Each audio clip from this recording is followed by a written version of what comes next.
He's got the halo behind him, as always. Always, always. Our voice of reason is back. Paul, how are you? I'm doing great, man. How you doing?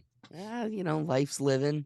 The Buckeyes play today, so it's always a big holiday for us. You know how that Yes, goes. yes, it is. We're Yes, it playing is. an we're playing an undefeated rival. This is rare when we actually get to get some competition out of them. It's rare when you get some competition. Period. Yeah, I set you up for that one. I know you did. Thank you. So how are things? How did you have a happy Thanksgiving? Low key, yeah. So I got a total knee replacement 2 weeks ago on my other knee. So I'm recouping from that, doing rehab, resting. How Which often did they have you rehabbing? I got a well. They had in house coming 3 times a week. Oh, that's Then nice. starting Monday, I go to outpatient. That's very nice. So yeah. So it's just horrible this time of the year because all I can do is rehab and watch sports on TV. It's sad. Well, hey, at least this is the perfect time of year for sports. Basketball's kicking up. Do you have a basketball team? So I think we've talked about this before. I really don't like any pro sports. I watch some of them. Basketball, definitely not. Yeah. College, I like college basketball. I like Okay. college football. Um, Baseball, I like, AAA and all that sort of stuff. But professionals, Well, hey, at least then this is still the perfect time of year for it. So right, right. Yeah. Well, World Cup's happening. yeah, that's pretty huge. So there's 3 or 4 games a day. That's kind of cool. Except It's I don't fun to get watch. I don't It get up in really is. the morning and watch any games. I ref, Right. I refuse to do that. Well, so my sister, she played in the Junior Olympics for soccer. So like when I was in ninth grade, I got to miss 3 months of school and go travel Europe with my family. Really? And it was a thrill. And they obsess over European soccer a lot more than I do. I'm a football guy, American football. Of course. So and they're catching every game. Every time I wake up in the morning, like on these weekends, they're already up and watching soccer. Uh, And it's fun, but honestly, for me, I think I've watched so much of it and it's gotten so dry that I just kind of enjoy the end where it's like, all right, this is tight. Let's get to the end. But for an hour, and then here's the kicker about soccer. But they go, all right, it's an hour and a half or whatever it is. And then the referee gauges of how much time is wasted. So then they add an additional time, which is like just mystery money that they just throw on the top. And you're like, oh my God, does this thing ever end? My grandfather, he's the one that kind of got me into wrestling and football. He's the traditional manly sports guy. And he loved supporting us in sports, so he'd always come to cheer on my sister. And my sister was obviously like the highest producer in sports in our family, so he loved supporting her. But we'd be sitting in the stands and he'd be like, this is just like watching paint dry. This is so tough. well, and if you don't understand the intricacies of soccer, yes, it is very painful. But it's like baseball. If you don't understand the intricacies of baseball and you go and watch the guy throw the ball and the guy swing, it's like, come on, this is and if it's a guy's pitching the perfect game, it's like this is so boring. The guy's just pitching the ball and the guy's swinging the bat, and it's like this is boring. But if you start to understand the intricacies of what's going on, then it becomes a little bit more exciting. And I think soccer's the same way. Soccer's a to me is a mix between chess and boxing. So you gotta you need to know your moves like 3 or 4 ahead of time, what you're going to do. But at the same time, you're sparring with the other guy. You're walking up, you're slapping him in the head and backing up, and you're just punching him again. And so you're trying to find his weaknesses, and then when you do, you exploit it quickly.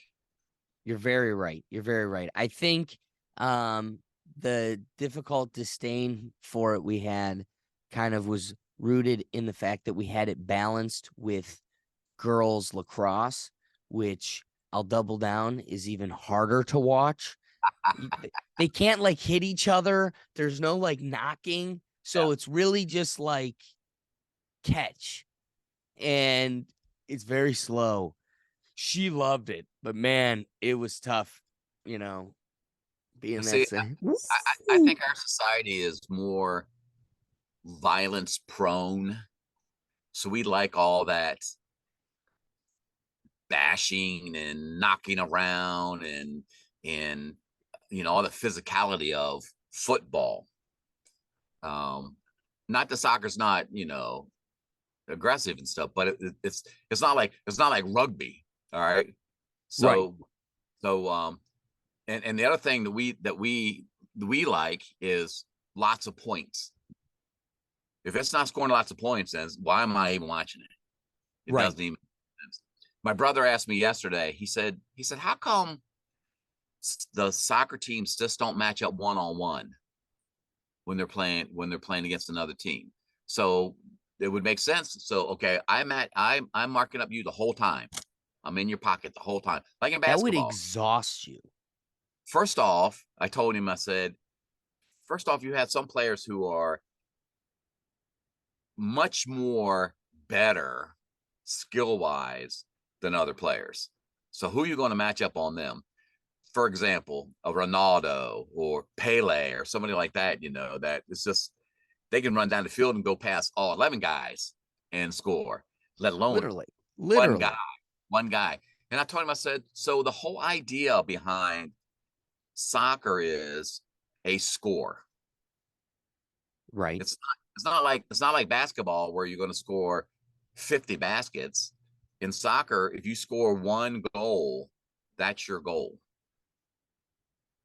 And so I'm not gonna match up one on one with you, knowing that somebody's going to get beat on the field, and then they're going to get a free chance to have a goal. Not, basketball, if you get beat one on one, so what? I get the ball back, and I'm gonna run down the court and do the same thing to you.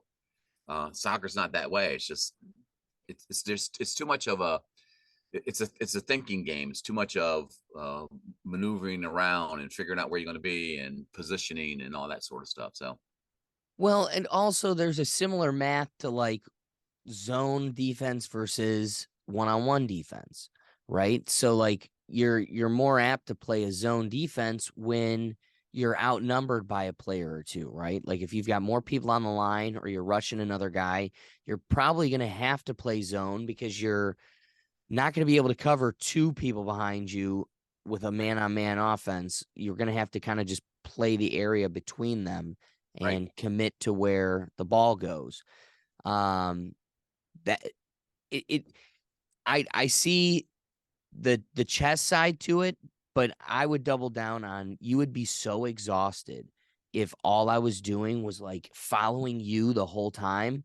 yes, It would be a significant waste of energy and energy that you don't have to waste in soccer. I agree. Um, but you brought up rugby, and one of the greatest parts about going on that trip with my sister was when we went to Belgium. There was we played some Austrian soccer team, and all the kids from the other team, like the siblings, put together a rugby game while the soccer game was going on. So Uh-huh. there was like a field next door, and we were all playing rugby. And I think that was the highlight of the entire trip. It was so fun playing rugby with like these kids that like definitely knew how to play rugby. Uh-huh. And it was a blast. Um, but Paul, I got to introduce you. You ready to start this thing? Oh, Let's. All right. let's make it official. So I love that term, think tank. Think tank. You know what a think tank is? Like, how's a think tank go, James? Yeah, they got cancel culture nowadays. You gotta watch what you say. It's getting real scary out here. Yeah, I don't think so. I don't know if I can take the conversation here, but we might as well. It's the Rethink Tank. Looks like you had a little bit too much to think here in the Rethink Tank. Yeah, let's make it official. I also need to tell you that every time, like the first few episodes we had you on, the intro that I had for you from Uh-huh. your old show, Uh-huh. um, it goes with the video so perfectly. The audio does, but The first 2 episodes worked out perfectly. It was a great accent to the episode. Then it was probably like an episode 2 ago, like 1 or 2 ago. They flagged it and pulled the episode for the audio. So somebody in between there must have bought the copyright to that audio. So now I can't use the audio to your sports video. And it's so perfect for when I have you on, because we always get caught in this giant sports hole. And I've always loved it because it was such a fun video. So I just need to let you know, I think it's funny. YouTube has now put down the hammer. I can't use that audio. But let me introduce the sports fanatic, our genius, and grounding us. I needed to be grounded. Paul, the last few episodes, I went off the rails. And so I needed to bring my elders to bring some wisdom and show me the light, because we were losing it. And I want to introduce my good friend, Paul Brown. Thank you for joining us, Paul. Thanks for having me, man. Appreciate it. So to comment on what you just said about the YouTube, this is the second time now. It's unbelievable. You're not allowed to be talking on YouTube. What is going on?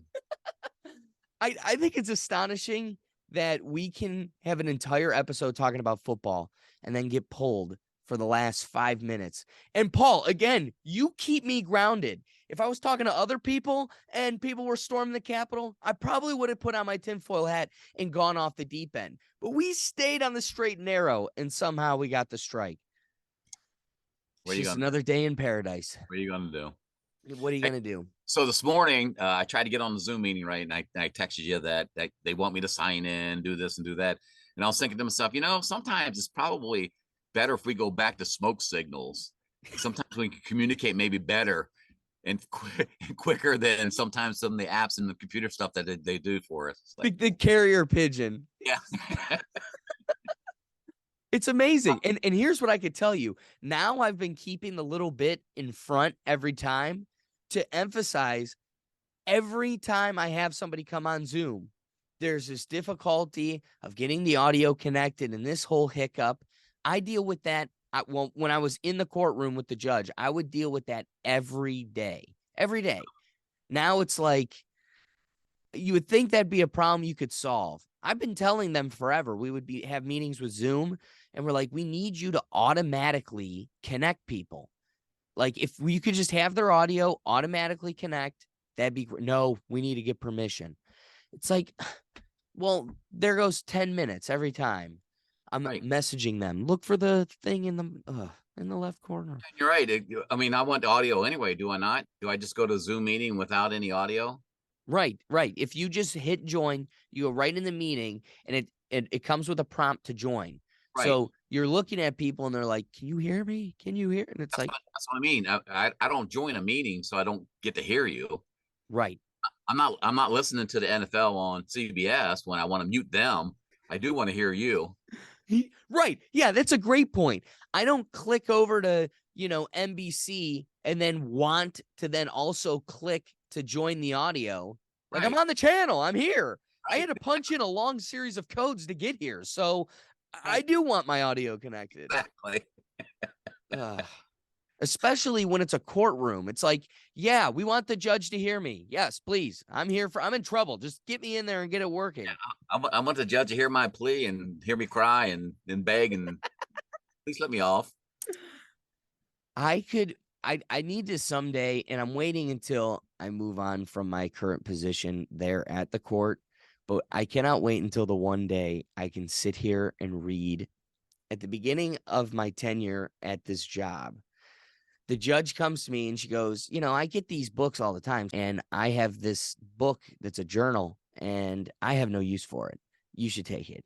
And it's a book, and it says, like, the reasons I lost faith in humanity today. And it's just like a daily journal.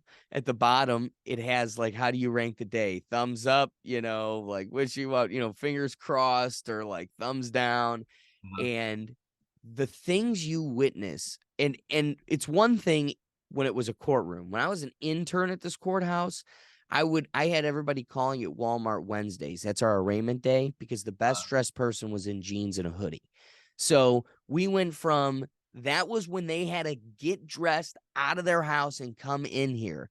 Now we're just logging into people's homes. And not only are they looking ridiculous, but you get a peek into their home. It's insane.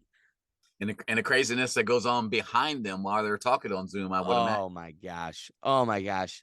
I would love to do a tell all. Just the stories. So I have beers with Daniel Tate every now and then. Really? Yeah. He's a public defender here in Washington County. And Yeah. so I have beers with him. He tells some stories too about the The workload stories. and the people. And it's just like, it's just incredible. It Incredible. is. It is.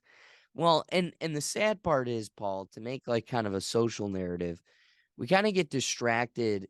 It's the social construct holding us back, and it's all of this other stuff. And I truly do think the privilege of today is a two-parent household that cares about you. Or, it could be a broken home, or divorced family, whatever, but having multiple parents that care about you is truly a privilege. And you look at these people and you could tell they are the result of a broken home, a parent missing, or a parent that, or a household that's toxic, whatever the case may be.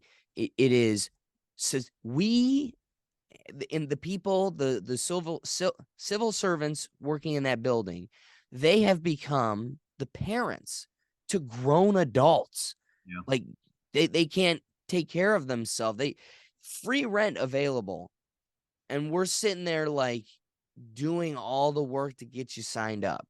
I get it, but some of these people can't read that whole thing. But how'd you get there? How'd you get there? And the reality is, it's because you didn't have any structure to really emphasize the importance of getting there. Right. See, and I think even more important than that is their total environment. Because I know of people who were in a one parent household, and my partner's one of them. Just her mom. She didn't end up, in court or whatever. And also, like I said, the environment. So she was in her mom worked really hard to keep them in a good environment. Versus some of these families, well, where I grew up in a really poor end of town. And so that environment, just the environment itself, because not only you're dealing with typically parents who are uneducated, and so education is not a priority. You have that, and then you have when you're growing up, your day is broken up into segments, right? So first segment is mostly school. So you're at school 7-8 hours a day. And then when you get home from school, then you go hang out with your friends 4 or 5 hours. And then you're with your family, Right. Whether it be one parent, two parent, grandmother, whatever. So you have those 3 segments. And so school is trying to give you the tools that you need to succeed in the world.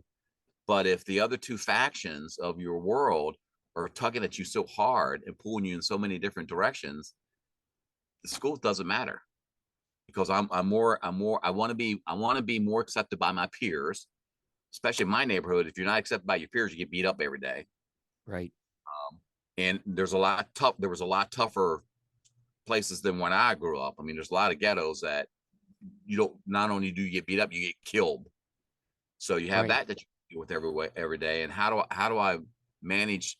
Do I join the gang? Do I not join the gang? Do I sell drugs? Do I not sell drugs? All those sort of things that you got to deal with in those environments. And then you have parents who really don't care one way or the other. They don't have an education. So it's like, education is not important. Someday you'll get a job, maybe, or if we're on welfare, and our family's been on welfare for the last 4 generations, guess where you're probably going to end up? You're probably going to end up on welfare. So for me, the environment itself is what really drives a lot of what's going on. So, and when you talk about defendants, we send defendants away to incarceration, basically because we want to rehab them. How are you going to rehab them when you can give them all the tools you want while they're in jail, but when they come out of jail, where are they going back to? They're going back to the exact same environment that they came from. And how do you expect Sure. somebody to change when you stick them right back in the same environment? Because you're still dealing with the same stuff. You're still dealing with the peers. You're still dealing with economic, repression.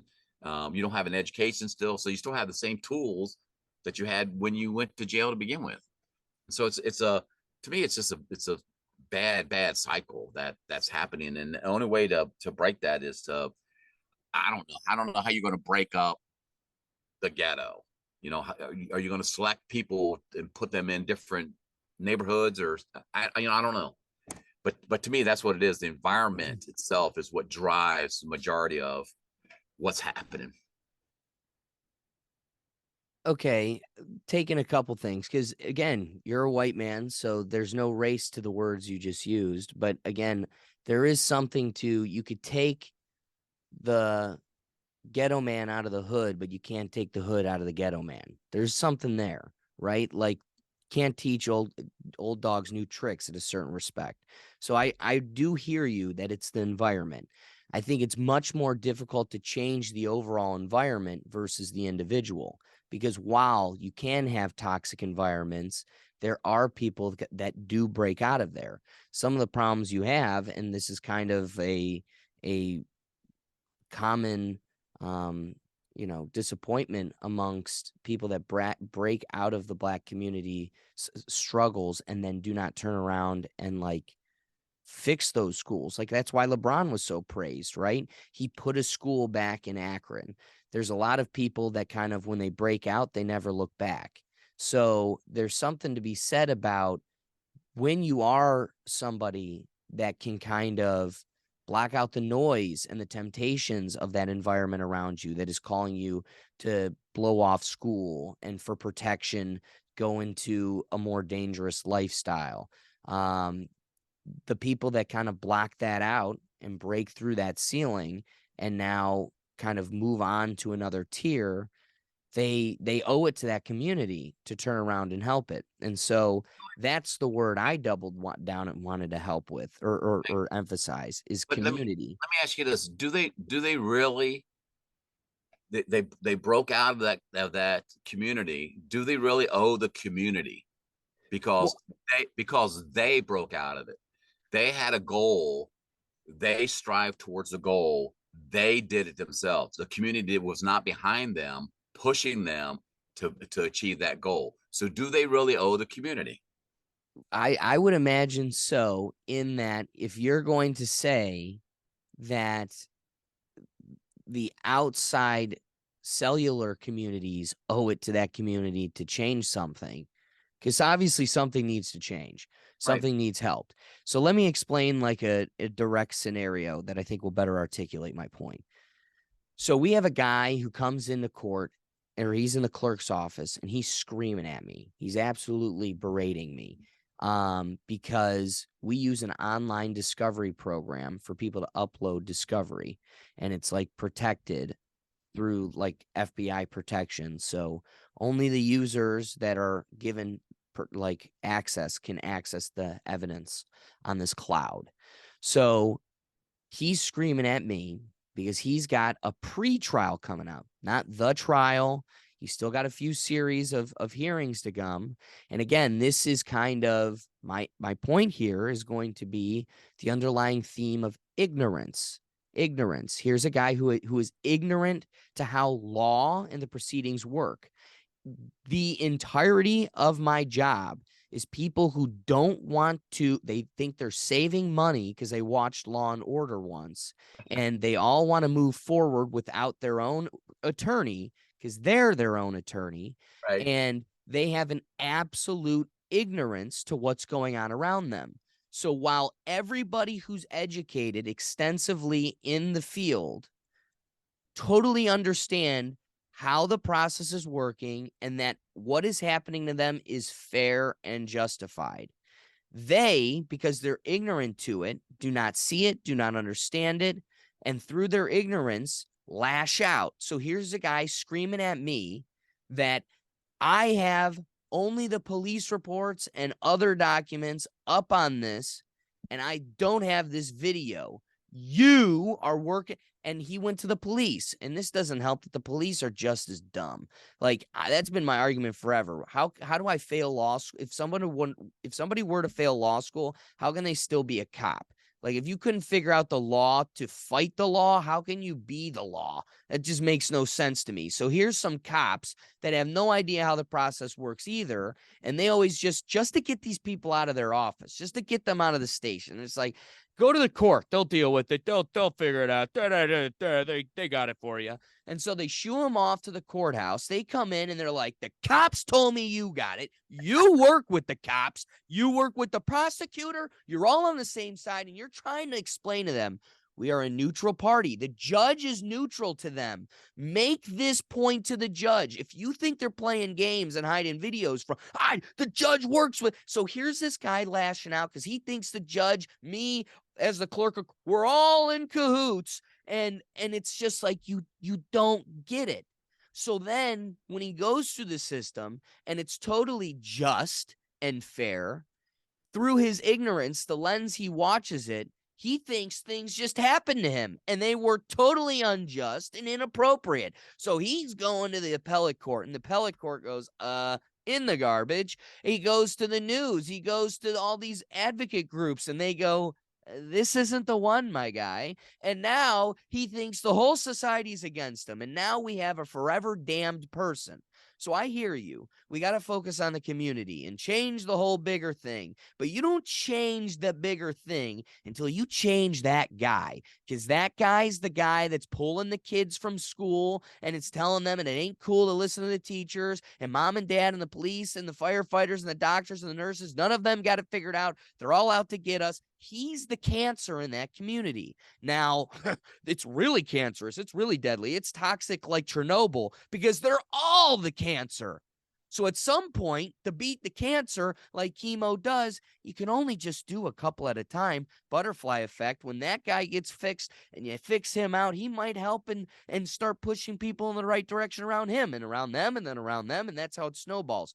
So I kind of use some dangerous language at the beginning there, trying to articulate what I really think the problem is, yeah, big community, big picture. That's what we need to fix. But the way to fix that is we can't ignore the fact that, like, we have totally brainwashed people in an unproductive way.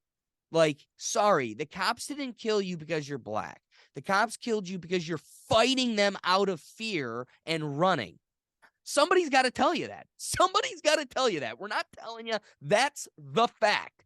I will never die, because even when the cop acts unjust, which has happened to me, and I was taught to work it out in the court of law, so I'm breathing today, you were taught to fight and run. That person, your mom, your neighbor, your teacher, the person who put that in your brain, they're the ones that killed you. Sorry. Yeah. And to add to that point too, is the same thing about education. So, growing up, nobody told me that education was the key. It was going to unlock a lot of doors, so I wasn't dumb. I wasn't, I wasn't unable to learn. I just didn't want to, or it wasn't a priority in my household. So by the time I get to be a sophomore in high school, it's like, wait a minute, I want to go to college because I'm listening to all this talk about, better jobs, and the way to do that is get an education. Well, I'm in the 10th grade and I don't have vocabulary. I can't spell. My writing is horrible. So I buckled down the last 2 years, but didn't help. That's why I ended up going into the military. One to pay for it.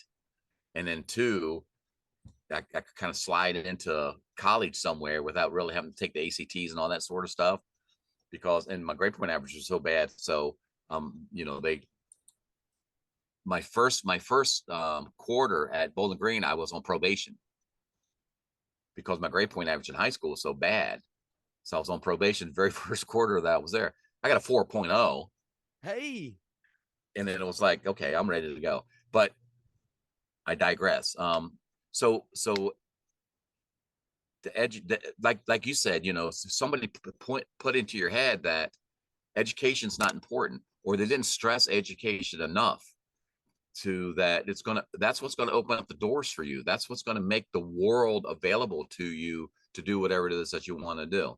I mean, even these kids that come out of the bad neighborhoods that have great athletic skill, they're gonna be able to get pushed through school because they have this athletic skill. And yeah, they may make it to the professional level. Typically not, because it's such a small percentage that makes it there. But even if they make it to the pros, they still don't have that educational background to help them with their finances, help them with the people that are around them, just general knowledge of what's going on in the world. And a lot of times they end up getting themselves in trouble. So again, the environment, because they weren't, education wasn't stressed. I don't have a general idea of what's going on. I have somebody pushing me saying, "Hey, you're good at, this one aspect. Yeah, keep doing that, keep doing that, keep doing that." And what happens a lot of times is the person ends up going, like I said, going to the pros and stuff, and who ends up making money off of them? The people that have that surrounded them. That's who makes the money off the people. Right. So I want to double back to a question you presented. So let me ask you this. Does You can't answer a question. anybody You can't answer a question with a question. yeah. Does anybody, or particularly does like a specific individual, owe it to donate, or I guess donate to or help support a breast cancer foundation? Totally random. No, right? Your answer would probably agree with like, no, that people just do that out of the kindness of their heart. So Or they know somebody who went through. bingo. So let me get this. Let me get this. So I think this, I'm gonna make my point to kind of emphasize why I think the question, do you think the people that break out of these communities owe it to come back and fix it? Why I think that question is unfair.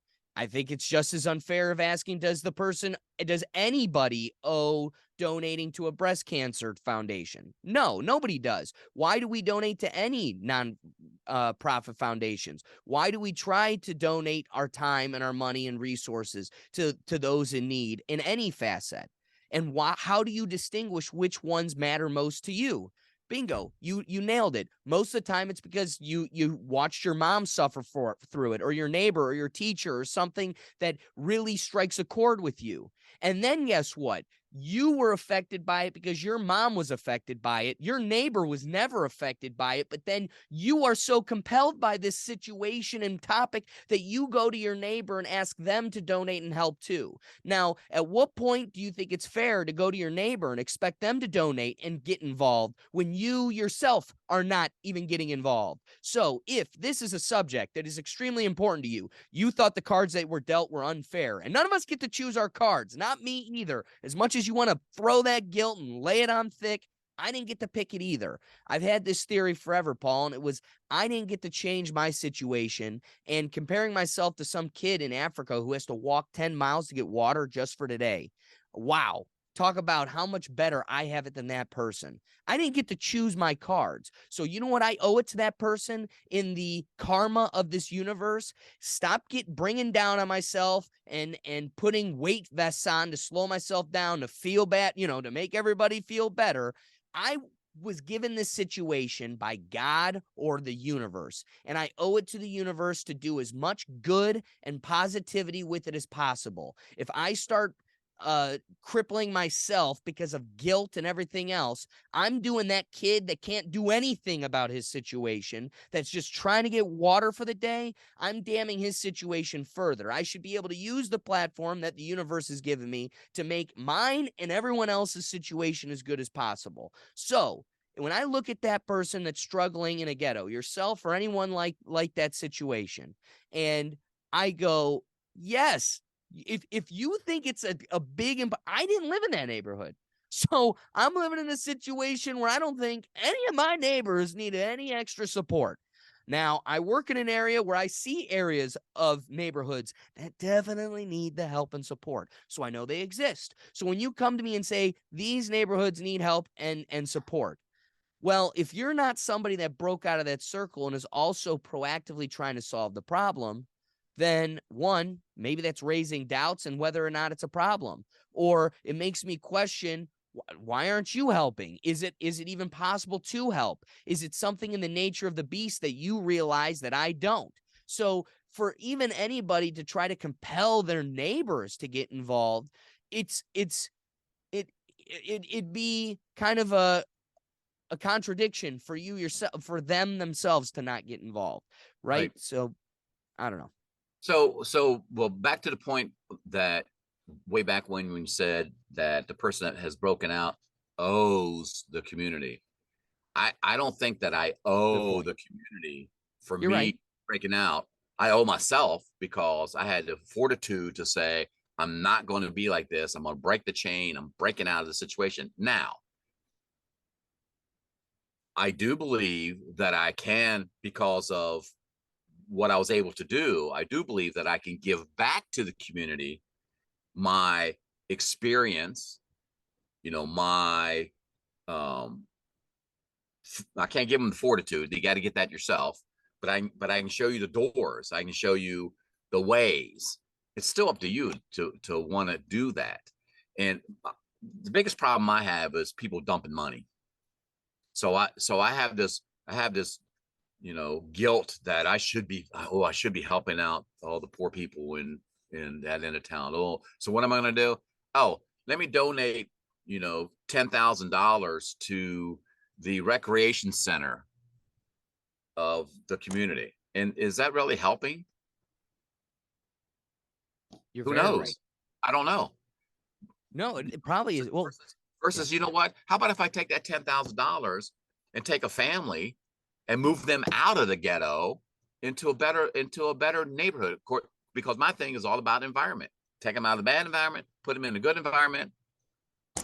Now, are they going to be uh, productive citizens? I don't know. It still ends up being on them to do what they want to do. right. But at least I've given them an opportunity to be able to be successful. So Well, you're right. You can't make them become the productive member of society. They have to choose to do that. But there's a very famous rat experiment that I always love referencing. And they took a cage of rats and they had a bottle with cocaine in it, like bottle with water mixed with cocaine. And when they didn't have enough food, there was too many rats, there wasn't enough space, the rats would drink the cocaine water to death. But when they had a much larger cage, plenty of space, plenty of food, and toys to play with, none of the rats touched the cocaine. So there is this kind of underlying theory that if you give people the comfort and means to live a reasonable life, most people don't reach out for these ways to escape and can be more of a assimilated member of society. But there's a term called locus of control, and what that is how we as individuals feel that our environment, we have no control over our lives. And unfortunately, a lot of people that are in those situations have zero locus of control. They feel like there's no control over their life whatsoever. yeah, Everything that happens, they have no control over it. They're poor, they can't get a job, they can't do this, you can't do that, blah blah blah blah blah, and I have no control over it. Versus people like you and I who know that you don't have complete control over everything that goes on, but you have enough control that you can get an education, go for a job that you want to actually work in, live in an area that you want to live in. You do all those things. You know that you have enough control over your environment that you can do those things. right. A lot of people that are in these situations, I have a couple sisters that are like that. They have no control over their life whatsoever. Stuff just happens and boo hoo, poor me. I can't do anything about it. my health is horrible. Never mind the fact that you smoke, 2 packs of cigarettes a day. That's another story. But boo-hoo's me, I can't do anything, can't get a job, can't do this, can't do that, because I have no control over my environment. My environment controls me. Huge. It's a huge thing. When I was teaching college in Dayton, Dayton, Ohio, a lot of the adult students that I had were from the poorer end of town, because it was a for-profit school. So they would take just about anybody as long as you could pay. Right. So we had these individuals who at least some of them were attempting to do something to break out. Some of them were just there to get some free federal monies. But a lot of them were there to try to break out. And again, the locus of control that even those students who had a little glimmer of, I'm going to school and I'm going to try to better myself, it's still, my environment has just, I have no control over any of this sort of stuff, and try to get them to understand and believe that, yes, you do. You have complete control over it. Whatever it is that you want to do. You don't like where you live? Move. Oh, I can't do that. Yes, you can. You can. It takes work. It may take a little bit of time, but you can. And that's I think that's one of the huge differences is, if I want to give back to a community, I want to give back to a community where you have individuals who feel like they have control over their lives and their environment. Well, I think the best theme to come out of that point is that you can't. Here's what really gets at me is when there's this, I'm trying to think of the best way to phrase this. There's this like impatience for people who say, if you don't like it, then move. You hear that all the time. Like, I'm tired of hearing Whoopi Goldberg saying she's moving to Canada and then she doesn't do it. Do us the favor, go to Canada already. So like, what kills me is when we look at these people and you're like, if you don't like where you're at, then move. I mean, look at California, which was supposed to be the clean energy capital of the country, jacks up all their taxes to ruin the market. And guess what? Elon Musk and the rest of them, they just moved to Texas. Those evil oilers over there, they got all the clean energy companies because guess what? You can just up and move. Here's the beauty of what we've got going on in this experiment. You've got a bunch of different states. If you look at something like Ohio, that's 3 states in and of itself. If you take Northern Ohio with Cleveland and Toledo, those 2 are different in and of itself. And then you compare it to Columbus and Cincinnati, those are 3 different areas, and those are just major cities. We didn't even get to the corn people that surround the whole rest of the thing. That's just Ohio. What's that? Appalachia. Right.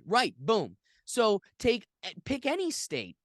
Maybe Rhode Island is just a road. So aside from them, you've got like a bunch of other ones where Texas, how many states do you think? So the beauty is we're so localized, and the forefathers, who knows what their nefarious intentions were really. But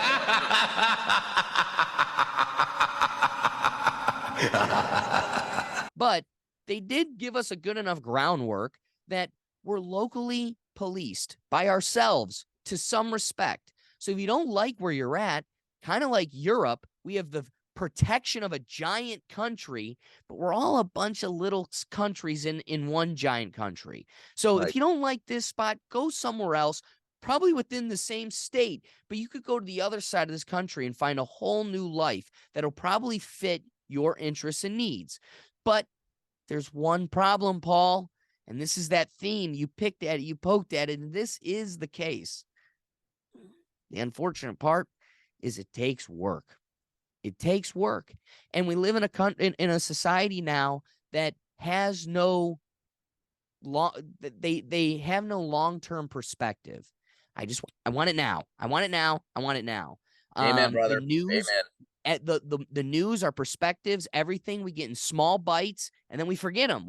There's no retention anymore. That's how they get away with half of what they do, because they know you don't remember the bullshit we were selling you 6 months ago. So here's the next one. Open up. Here comes the choo-choo train. And they're like, ah.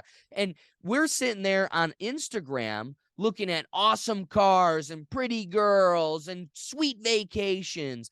I want that. I spend all day sitting comfortably in my sweats on the couch, and I'm seeing all the things I want. And I'm now totally removed from how I get there. How do I get those things? So there's this whole world where I want it. It's owed to me, but I got to work 40 hours. Nobody will ever, I will someday make something amazing, and I will be called privileged. And nobody knows what it's like to have a highly professional job that is the ceiling for most people's careers. And I'm the youngest person at our court to do it. And I'm at one spot in my life. And when my clock ends, I come home and I work until 1 a.m. doing this thing. So when this thing turns into something amazing, I owe nobody nothing. Exactly. I'm sorry. That's just the world. Yeah. And to hit on the note, it's not even just the people that are in sweat sitting on the couch. It's your recent college graduates, and it's your recent law school graduates who I want the automatic $200,000, $300,000, $400,000, $500,000 a year job. Where is it? How come it hasn't fallen out? I'm going to blow your socks off. I got a hunch you haven't heard of this. Have you heard of the Taylor Swift craze? Yeah. You have? Oh yeah. So did you hear what these tickets are going for? Yes. Hey, I'm in touch with the media. So let me ask you this.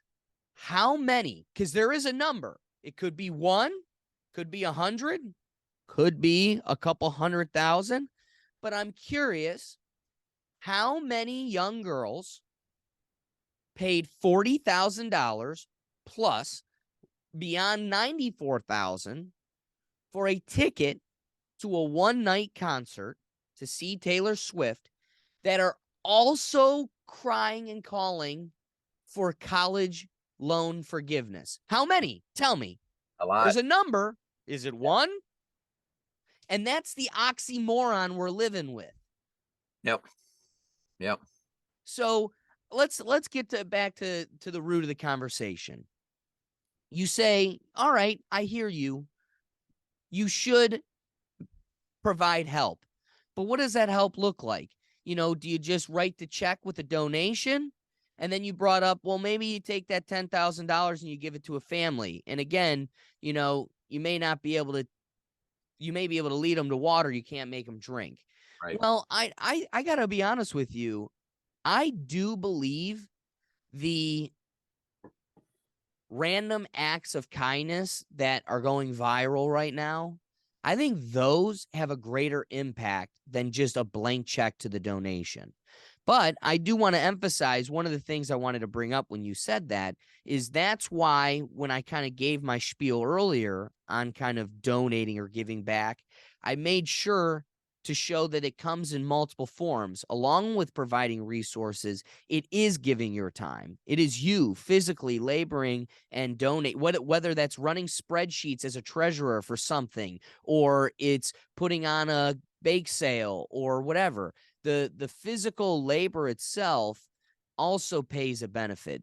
Clean your streets, do whatever it is. I don't know what that looks like. It's right. Your heart will tell you, whatever you think needs the help, that's where you should go. But I do think, if you have $10,000 to give, if you gave $1,000, if you went to your local grocery store and just, you could tell by looking at people who can use $1,000 for their groceries. Right. And I think that has such a greater impact than a blank donation to begin with, simply because you're reinstilling a faith in society that we have lost. Paul, when you were my age, there was a much greater sense of community, whether it was found in your neighborhood or not. As a country, we were a lot more communal. Yes. And I want to take it back to, you spoke about the environment, but I emphasized the word community. And there was a gentleman in my neighborhood whose kid was probably the biggest monster in our neighborhood. He was just a total wreck, getting into trouble left and right. But we all grow out of it and everything else. But it was funny. He grabs me when I'm going for a run in the neighborhood. He's like, if you look, every kid in this neighborhood that all grew up with each other, they may not even have been friends. The whole neighborhood, they're all well off. Now, the Gergat's house, those kids are kicking the most ass. But aside from that, everybody else is doing really well, and they're all finding their niche in this society. And he goes, that speaks to how we as a neighborhood were all in this together. That, like, you couldn't get in trouble. We lived up on a hill. He lived at the bottom of the hill, and his kid couldn't come up and cause havoc up at the top of the hill and his parents not find out about it. Right. So, like, we were all in this together. So again, you made that point of the single mom whose kid still broke through. Well, no, it wasn't just that mom and that daughter that got through the thing. It was maybe a grandmother that was around, or a neighbor that would, watch her get in the house. Yeah, I'll make sure she gets at home while you're at work. There is a community for that single mother to succeed with that single daughter. It doesn't happen without another community backing it. So back to the donations. You don't just write a blank check. It takes physical you don't better your. So there's multiple facets here. To the main point, as you brought up, you don't break the ceiling without you putting in the work yourself. Right. But then the people around you never get a better situation, and you don't owe it to anybody. You don't owe it to anybody. Can we, on a moral compass discussion, agree that a better operative word would be should? You should. If you have the means and you have the ability to help, at the point at which you don't, you're the dark soul holding us back. And, it's not good to always look in black and white terms, but if you can extend a hand to help that person up and you choose not to, that is the reason we're not moving forward. You never had to. But you know what? You should. And because that's what you do, owe the universe, because you should. I do. I think you owe it. At the end of when you boil out the facts, yes, you should. And when you don't, you didn't owe it to anybody. But because you chose not to, back to giving $1,000 to the person in the grocery store is better than just donating, because you're now perpetuating good. And it's a baton that carries on. And so when you're at the grocery store, if I had $1,000 to give somebody, and I'm at the grocery store and I'm checking out, and they go, would you like to don't round up and give that extra 54 cents to Every time I'm saying no. 54 cents versus $1,000 to a stranger. And it's not because, I'm too cheap to give 54 cents every time. It's because we also live in an America where capitalism has compromised a lot of things, and nonprofit organizations being one of them. I trust none of them. I trust zero.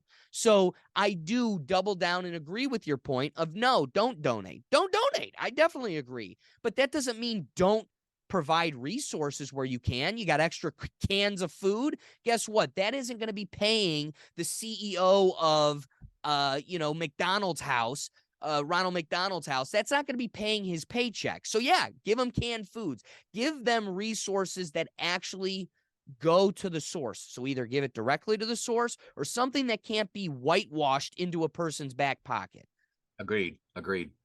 So my big thing right now is because I'm a senior, the senior help that's available out there.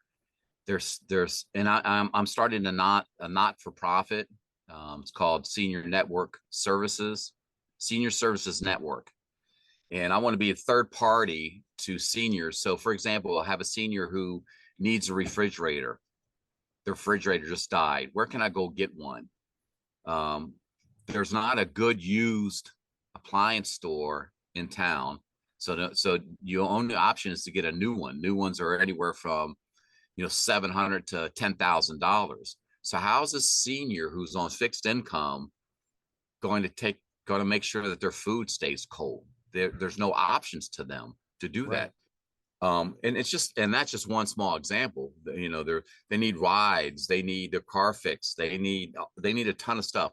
And I see all this stuff that's out there for kids. The one that hits me the hardest is this time of year is toys for tots. Right. Guess what? These kids don't need toys. They need other things. They don't need toys. Right. But seniors need stuff. So next year I'm starting a campaign called Stuff for Seniors instead of Toys for Tots. But anyway, Stuff for seniors. for seniors or supplies for seniors, right? They need adult diapers. They need home health aids. They need sometimes they need money to pay for their oil. Or heaven forbid you apply the same logic of toys for tots to old people. Like maybe they could use a smile too. Exactly. In a tough time. They use puzzles or whatever the case may be. Anyway, so I'm starting this non-profit to do that. So when you don't trust any non-for-profits, I want you to take that back and say, I'm going to trust your not-for-profit. Well, and that's it. Know the boots on the ground. So I trust Paul. So when but again, I get roped in with my job. I get roped to go on all these fundraisers for nursing homes. And I'm a sucker for raffles. I am a sucker for raffles. So they always get all my money. Again, I'm not saying here like just blanket rule, no nonprofit or, no donations to, but you should, I think if you're going to lean one side of the fence, always lean on the side of doubt, unless like right. I know you, and I trust whatever you're doing is for the sake of good. And that's what I'm going to support. Whereas, I don't know, like, how about this one? Well, let me get a point real quick, please. So I'm not looking just for money. I'm looking for labor help. I'm looking for services. Yes. So I'm looking for the plumber who's willing to give up 3 hours a week to go fix somebody's or put a new sink in somebody's house that they've been living with the same sink for 25 years and it barely drips. I'm looking for the electrician who's willing to give up 3 hours a week to go put in a new ceiling fan for somebody who absolutely needs one because the summertime gets so hot. I'm looking for heating and air conditioning guy to go out and look at somebody's unit that hasn't been fixed for whatever. So I'm looking for not just money, but I'm looking for services, which is why I came up with the name. That you come to me and you need help. I have these connections now of these people that are willing to donate their services. I don't need your money. I'd like to have your money, but I don't need it. I'd rather have services because for me to have somebody on the end of the phone that I can call and say, hey, Mrs. Johnson her refrigerator went down. Can you go just take a look at it real quick to see if it needs repair, if you can repair it or she needs a new one?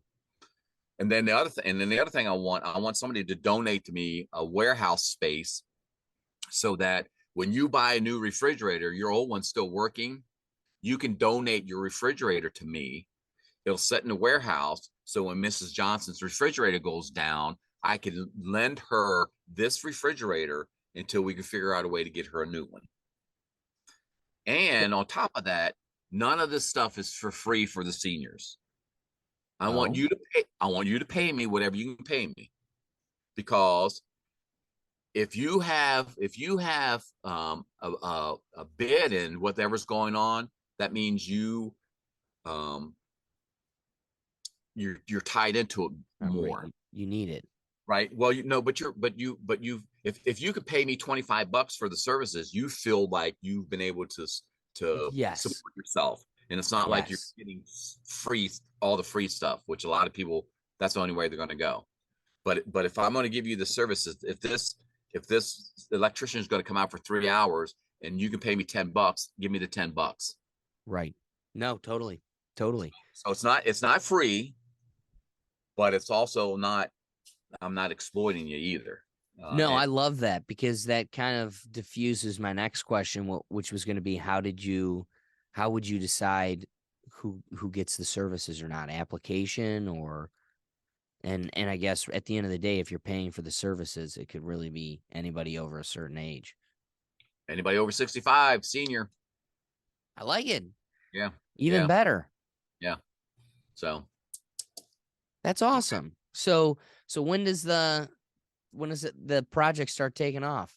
I've already applied to the state of Maryland for my nonprofit status. I'm waiting to hear back from them. As soon as I get it from them, then I'm sending it to the feds to get the 501(c)(3) status. I'm working on developing a board of directors, articles of incorporation. So I got things rolling. I just Wow. got to wait back to hear from the state first, Well, get ready to wait a while. That's government. unfortunately. And I already have my first fundraiser that I'm going to do probably in March or You doing a April. golf outing? No, actually, I'm doing a dance-a-thon. Oh, So remember back in the day when everybody had walkathons and yes. and you would go out and you would get pledges. So I'm going to give you a dime for every mile you walk. This is going to be the same thing. So you're going to go get pledges. I'm going to play 100 songs. There's going to be 100 dances, and you go out and get pledges for how many dances. So you come to me and say, I'm going to this dance-a-thon, and I'll give you a quarter for every dance that you dance. Oh my gosh. And so I'm gonna play 100 songs, 100 dances, and then you're at this dance-a-thon. You can dance as many as you want, as few as you want, and that'll raise money. That's such a great fun idea because I'm just sitting here thinking, how difficult is 100 songs? Let's just, what do you think? Songs are on average about 4 minutes. Yeah, 3.5. Yep. So let's just say 100. Yeah, you're looking at 400 minutes. Dang. So about 6 to 7 hours Yes. Yes. of dancing. Yes. That's So, like a full-time job of dancing. so who's going to do that? Nobody, Me? right? Oh my God. Don't put me to the challenge, I, especially if it's making money for old people. I'm challenging you. I expect to see you here in Maryland in April or May and dance 100 songs. All right, I'll do the Carlton for 6.5 hours. Da, da, da, da, da, da. You better do good songs. Don't be like picking some nonsense that like makes it difficult to sit there for 6.5 hours. Oh no, all my dance songs are All right, I have faith. I have faith. dance songs. You Yeah. you strike me as a good DJ. Yes. Yeah. So, Paul, one of our final topics here, I want to ask you. I want to get your thoughts on something. You're a sports guy. We started off talking sports. I'm just curious on your thoughts of the situation that has arisen out of the Florida Gators. So, there is a gentleman who had their scholarship revoked to one of the top high school quarterbacks in the nation after the team was filmed singing along to a song that had the N-word in the lyrics. So he was in his car listening to a rap song, and somebody caught a clip of him singing the rap song where one of the lyrics had the N-word. Now his scholarship has been pulled to the Gators.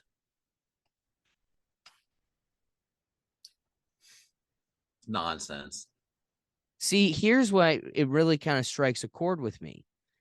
Last night, one of the cool things that's been popping off on my TikTok is TikTok does this thing where it pushes your videos out more if you do lives, like you go live on your phone. And Yeah. I've never done it because I've never had something to do. It's all a bunch of kids sitting there in front of their phones, like, hi. Yeah, I live in Ohio. My favorite color is red. Like people just ask random questions. It's Yeah. the lamest, most boring thing ever. So you have to have 1,000 followers to go live. This happened like 2 years ago. I've never gone live since because I just think it's a waste of time. But I keep reading. It helps the algorithm. You got to do it. So it clicked with me that I can play tunes and play pool with a buddy. So I'll have a buddy over, we'll play pool, and it pops off. It's like, all right, at least I found some. Now I'm not looking at my phone. I'm not worried about it. We're just having our fun, and it's going, and it's rolling, and we're having fun. Mm-hmm. And there's a song from college, again, before we went down this dark road of like division. And this was before it was a social rule, before when we were actually allowed to enjoy these people's music. And I'm listening to a song from college that I've listened to for probably 10 years now, Paul. And I'm singing it, and I'm like, went right through a line, went right through it. And I'm like, oh, that could have got me. Now, fortunately, I kind of like mumbled it and everything, but it's just like that was instinct. Instinct that was trained into me. It just feels like an unfair trick that, like, you had. It's unfair of you. This kid's in high school, okay? This kid's about to go to college. Here's what resonates with me, Paul. Rap was becoming a big thing when I was in high school. So we go back like 12, 13 years ago. I am on a school bus with a school bus of white kids with maybe 3 black kids on the football team, them also being right next to me, and we're all singing the song. And it just seems like so unfair that what was the Lil Wayne song that would hype us up for the football game is now going to take away my ability to feed my family and hold a long-term career. So let That's me ask just you this. The guy that's in question, white, black. oh, he's white. Because it wouldn't matter if he was black. If black people are allowed to say it, that's the social rule. But okay, did he say it? Apparently, he sang it. So here's what's sad is in our country, we've lost nuance. We're no longer allowed to take in the context. It is just black and white, blind Judge Dredd. You did it. You're dead. You're white. You're this demographic. You said this word, dead. Yeah, What? you're not allowed. You're white. You're not allowed to sing rap. You're not allowed to sing hip hop. You're not allowed to enjoy the the nuances of those genres. Hell, you might as well you're not even allowed to listen to Motown anymore because that's not your music. The only thing you're allowed to listen to is Taylor Swift. Yeah, for $40,000. But wait a minute. You, as a white man, can't even listen to Taylor Swift because you're not a female. Boom. Because you'd be misogynistic if you did that.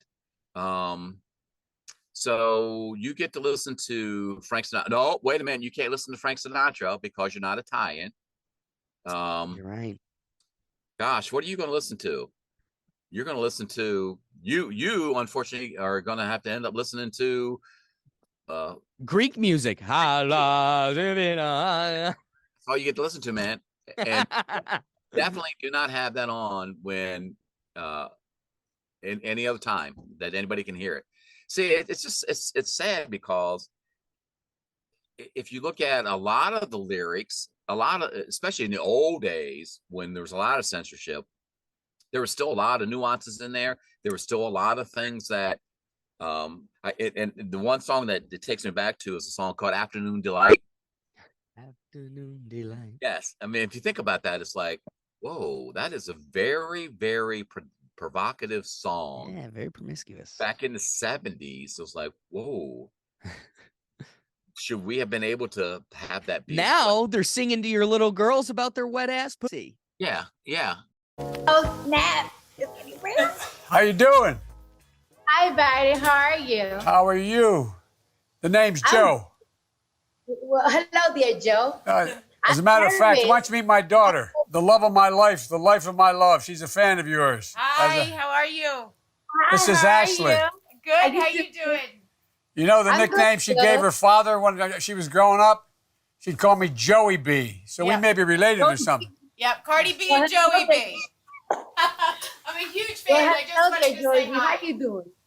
I feel so crazy because I feel like I'm a little bit late. But Biden, let me tell you something. When you have kids my age, like the one my age, 2 years old, your schedule never go as planned. You know what I'm saying? You're telling me? I got 4 kids, 5 grandkids. Come on. I'm an expert. I understand about kids. The most important thing in the world. They come first. Yes, definitely. Always. My kid come first, period. So it's like, Afternoon Delight. yeah, it's all now. I mean, people have to get over it. If the kid's singing along to it, but he wasn't yelling at the car as he's driving to the ghetto. Exactly. It's almost like the melting pot is unmelting. Yeah. If I would hear a rap song that I would like, and it had that word in it, I might sing along with it too. Does that make me all of a sudden it makes me a racist? Social rule of today says yes.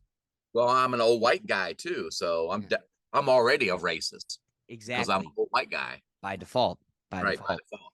So yeah, it's like I said in the beginning, nonsense and sad. It's just sad that we have But the problem is, I can't. This is what I struggle with, Paul. I try to figure out, was it because I was young and ignorant and didn't totally understand the world, or have we digressed? Have we gone backwards? Because in many ways, it feels like I didn't grow up in a classroom where any of the kids around me were different. The Indian kid, the Asian kid, the black kid, the white kid. We were all kids in the same classroom, and it was just that that kid was slow on the kickball team. That kid is really good at math. That kid, yells a lot, whatever it was. And you didn't see any demographic that attached to it. It was just people being people. That's the nature of the human, is we're all variables. So what stinks is it feels like this has been retrained into us. I go to a high school reunion recently, a week ago, and I see these people where those lines never existed. Then we go to college, and that's where, right at the end of high school was Obama's term, and you could see division slowly being created, but it didn't really affect us. Then Trump gets elected, and it all goes off the rails. And it's like these are the same people that these lines never existed. Here we are again, and the lines are deeper than they've ever been. So, when we have John Marshall Law School here in Cleveland, okay, that was a law school I would have liked to have gone to. I got into John Marshall in Chicago. Okay, so John Marshall in Cleveland likes to piggyback off of the fact that they're kind of building this little bit of confusion, like they're the same school or they're a sister school. And it's like Cleveland, you don't want to call yourself Cleveland State Law School because it's Cleveland State University's law school. No, they call themselves John Marshall to kind of camouflage that we're a Cleveland law school. So Right. they deemed John Marshall racist because way back in the day, apparently he owned a slave or something. So they got rid of the John Marshall name and they're deliberating. It's going to take a year. They're trying to figure out what the name could be because it's like, yeah, you don't want to call yourself Cleveland State Law School because you'll get the context you deserve. Although wait till they get millions of dollars and be called Quicken Loan Law School. Yeah. Oh, that would be. Oh, wouldn't that be great? First Energy Law School. Oh, that'd be fantastic. Hey, so I wanted to say, that was my point there. Yes, I did. Never mind. Go ahead. Well, no, it's sad. It feels like the melting pot, the thing that made our innovation and community so strong is becoming an unmelting pot. And so here I am on Thanksgiving and I come across a video of a little girl who's like, Mom, I really like this girl's hair. And she's looking at a black girl on a TV show. And she's like, I want you to do my hair like that.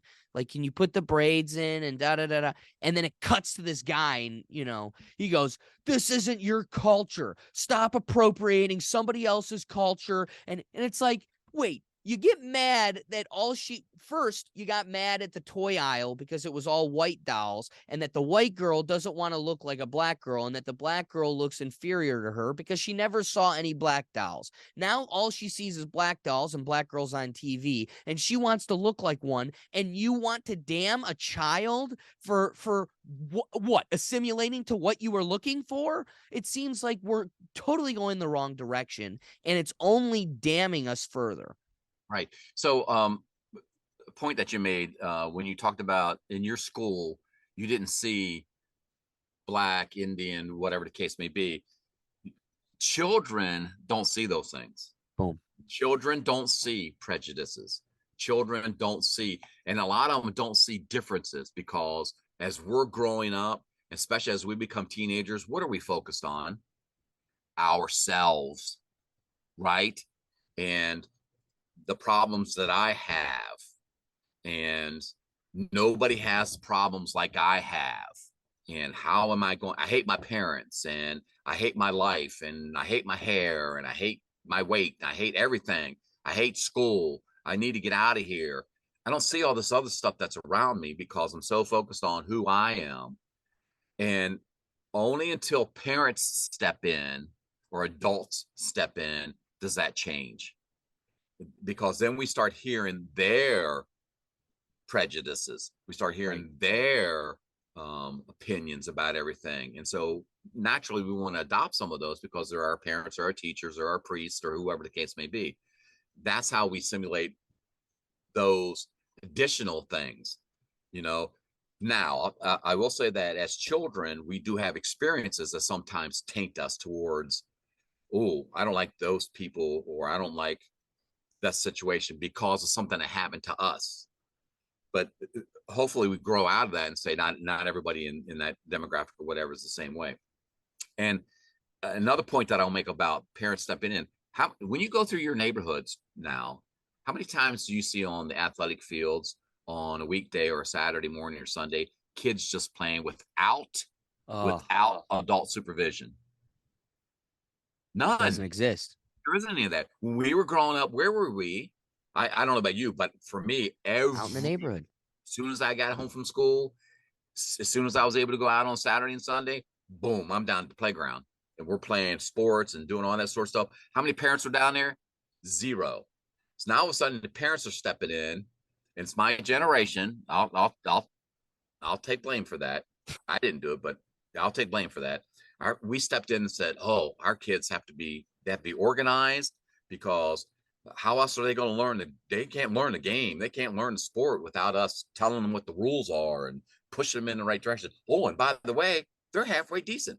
We're going to keep pushing and pushing and pushing until they become a pro, which they never will. But it takes away all, and then now all of a sudden, I'm having new influences of parents and coaches and people telling me that I'm good or bad or whatever, and it just let children be children and let them grow up, let them formulate their own opinions as adult. And there's so much social media now that, again, they're being inundated by all that they can't develop their own identity and their own ideas, that we're adopting everything else that's around us. And so then you have situations like this where the kid is just singing along to a song because he likes the song, and all of a sudden he is being ostracized and being excommunicated from his community and other situations because he liked the song. Right. Like, oh, so if I whistle the song that has that word in it, exactly. is that the same thing? Oh, you were thinking it. You were thinking it because you were whistling it. So you're trying to add sense to the nonsensical. Amen, brother. Here's the real killer, and I really like your point. Let children be children. I totally agree with you that it's this infection that starts with the parents. And I do appreciate the old traditional world that we've lost, where you learned a lot. I always said your biggest lesson that you took away from college was not ever a single class, but that this is the first period in your life where you're on your own entirely. You got to manage your schedule. You've got to manage your laundry, your food, your meals, your social time, all of your extracurriculars. All of this is on you. This is make or break. You no longer have your mother there to carry you. For those of you that don't take that opportunity and you still have your parents involved in carrying you, you've lost out on life's biggest lesson at that period in time. So I agree with you that, like, I think a lot of growth and a lot of development does come from just being out on your own. How did you learn to deal with bullies in a social setting, but otherwise being in a social setting that had bullies, right? So I live in a neighborhood where the parents never came outside.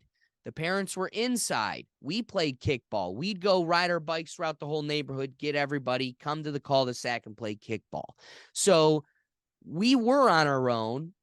Was mom peeking out the blinds just to make sure no one's dead or you're still around? Sure. Were we in a nice enough area where, if you went out and about, you're not going to show up on, the wrong road in Brooklyn? Sure. We definitely had that privilege too. So we were kind of in our own little oasis to go. But there was a social growth that we were able to develop where this person's always mean. He pushes my sister too hard or something. Like it was always, and you had to learn how to traverse that. It Right. wasn't, I'm going to mom and she's going to intervene.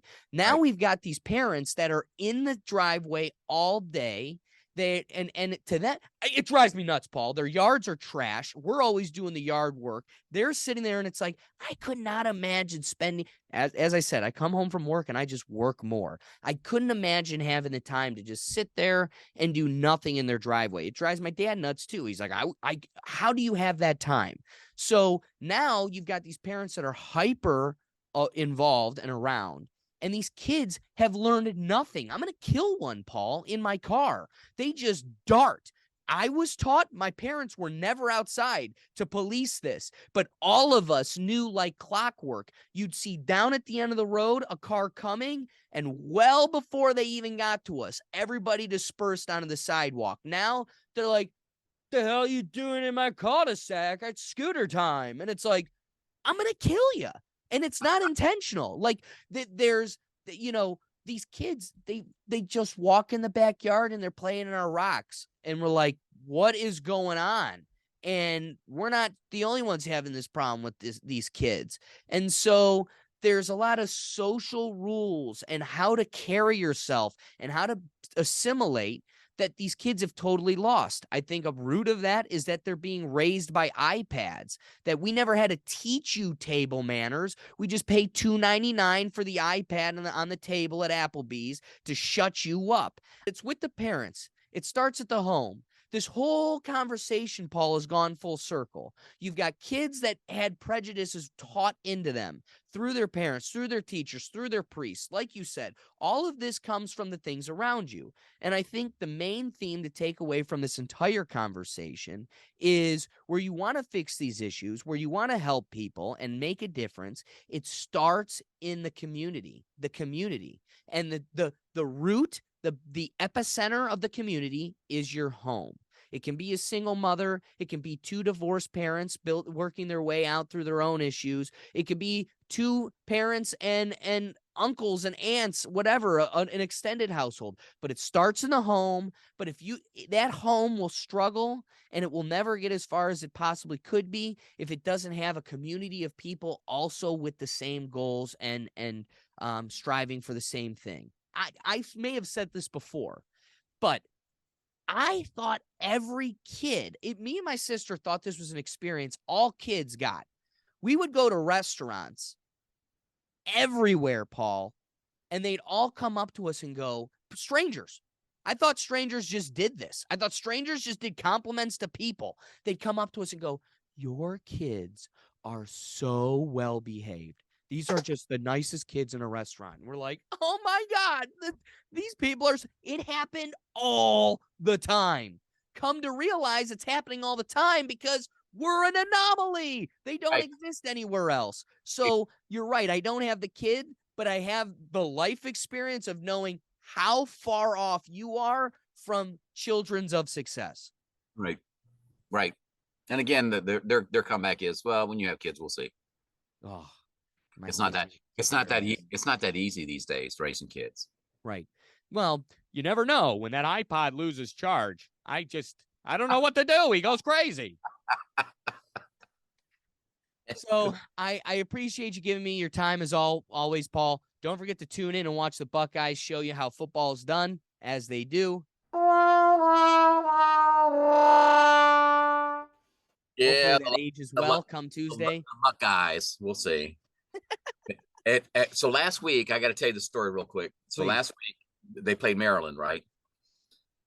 And that's right. So I turned the game on, and Ohio State. The game had already started, so Ohio State was up. It's like, yeah, I'm not watching this because it was like 10-0 or something. So I turned off, was watching something else, and I flipped it back on at halftime just to see what the score was. 30-33. It's like, oh my God, are you kidding me? So then I turned it on. I watched the beginning of the second half. So Maryland comes out, 3 plays. They have to punt the ball, punt, block. And then they score. It's like, I'm turning this off. This is bull. So then I check out the score again later on, and it was like, that's when it was 30-33. It's like, oh my gosh, they're close. So I'm watching the game, and Ohio State does something, and so Maryland can still come down and win the game. It's like, okay, here we go. So I'm watching them. The first play is a drop pass, I think. The second one was a sack, and the third one, the quarterback just kind of just threw it out to the side and let the Ohio State player pick it up and run in for a touchdown. It's like, are you kidding me? The Ohio State luck guys. Here we go again. Hey, because whether it's luck or whatever, a right, win's a win. at the beginning, I said, "Oh, please, Maryland, make my year." So, When I was in law school, Paul would remind me all the time his disdain for the loud Buckeyes fans. yeah, it's going to be a good game. I think it's going to be. This is going to be a great game. Be a good one, yeah. So this will definitely be the biggest one of their so, year. I'm putting you down on my list for the dance-a-thon. I've got moves. I don't think the thon is ready for it, but I'll bring it. I'll break it down. I know you're gonna take your body and move it from Cleveland to Maryland when I have this dance-a-thon, and you're gonna get all kinds of monetary support from your people there in Ohio. Exactly. And bring that stuff to Maryland, and we'll get you hooked up. I'm going to be grinding and dancing so hard, I'm going to make it rain old lady refrigerators over there. There you go. So, Paul, again, I appreciate you giving me your time. If we made you laugh, we made you think, the best thing you can do to support this podcast is share that episode. Take that link and text it to a friend that you think might enjoy it. Otherwise, you can catch all of our content on our website at www.rethinktankpodcast.com. And again, Paul, thank you for your time, and we'll catch you on the next episode. Thanks, Alex. Peace. I appreciate it. As always, Paul. Thank Later. you. Paul, go Buckeyes! Go Buckeyes! All right, man. We'll see. Yeah. Enjoy the day. Till later. Later.